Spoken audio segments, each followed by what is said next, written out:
What?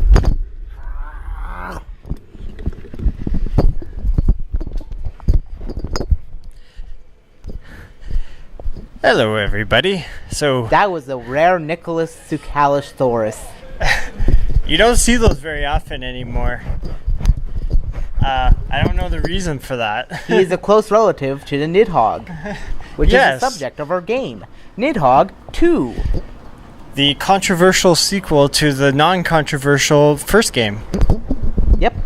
So, I don't know if you want to start and talk about This game is very addictive. all your issues, and I'll listen. The issues are that it lags when it comes to particle effects. But other than that, this game plays like a dream. I mean, Jim might not like it because of the realistic graphics and all that. And I kind of find it... Realistic? Yeah. I kind of find it a little more iffy realistic, myself. I guess. Yeah, well, more realistic than pixel art. Yes. Now, it's funny because when you think of Nidhogg II, I'm not sure if it's just me, but I think of eggnog. And so I was thinking, Eggnog 2? What happened to Eggnog 1? Sorry. Ha. That was the original intro. Good thing we went with that cover intro. Yeah, good thing we came up with something better. But anyways, this game plays so differently, it looks so differently. It's almost a completely different game than the first game. Because the physics, you feel like there's more weightiness. There's more weightiness to your character when you jump and you flip, and then there's different weapons as well. Yep. So they try to switch it up that way. Bow and arrow, knives, swords, so rapier, broadsword. And they all really have different cool. animations. Yeah. Yeah, I mean, My it makes favorite's it the more interesting. broadsword because it's not like stab. It's more like overhand, underhand. Stab. It's like stab. Yeah. Is that what you're saying? Yeah, it's not like stab. It's more like overhand. My other favorite has to be the bow and arrow because it's very unique. It can actually set... No one suspects the bow and arrow. Yeah, and you can actually have really it kill don't. yourself because what happens is you'll fire the arrow, they'll deflect the arrow right back at you and you get stabbed.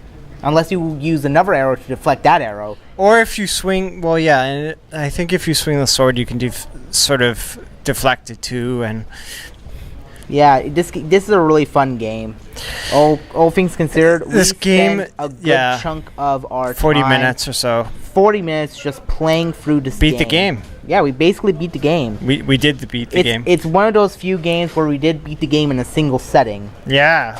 Unlike Sherlock, where we're running around without a jacket, with our suspenders down and like... Yeah, but that's another different recording. That's another Michael Bay? Yeah, my personal another Michael Bay. opinion on this, pick this game up. This is a good game. If you missed Nidhogg 1, then Nidhogg 2 is right Don't up your worry, alley. you're only a few minutes behind on Nidhogg 2. Yeah. Instead of 3 years. But yes, I had a funny and I just forgot the funny, but that's okay. This game is a lot of fun. It's definitely... There's no gore either. There is gore. Is there gore? Yeah, there's gore. I When mean, you get eaten? They break up into little pieces. Yeah, but that's mild gore. That's not Al Gore. No, it's not bad gore. Did you really just make an Al Gore joke? I did! I made a funny. That wasn't the funny, I forgot. Roll the credits. Ding. Ding, ding, ding. I made a It's funny. cut. But, no, I find this game plays a lot like the first game, but it really feels like... A little more sluggish or... It does. Well, especially when the frame rate goes down to 10 frames. Yeah. Like, there's some levels where... I don't know if they put on, like... It's the particle intense effects. Because yeah, it's always... I don't know if that's the right term, but yeah, it's... The background, all the background like fancy the smoke and the schmancy. fire, it really brings the game down to a crawl. It's like Dormammu's special effects. It's like if you had bad sushi and you feel the slowdown in real time. Yeah, we like... It's like real life bullet time.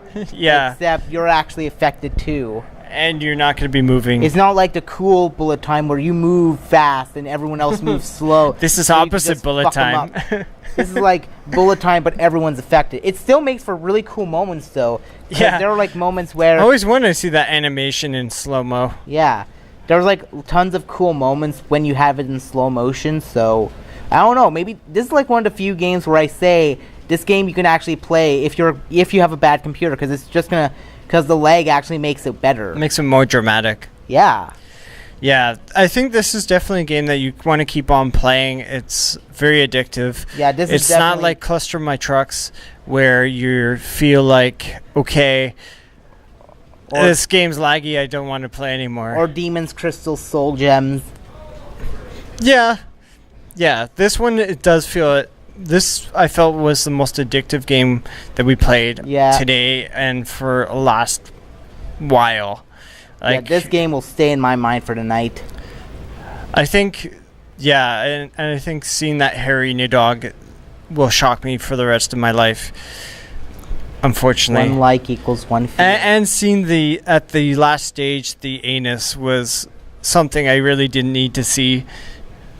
The anus? You don't remember? Yeah, you come out of the anus of something. No, I think that's the sewers. Well, it looks like an anus. Is it the devil's anus? Uranus. That's a different video.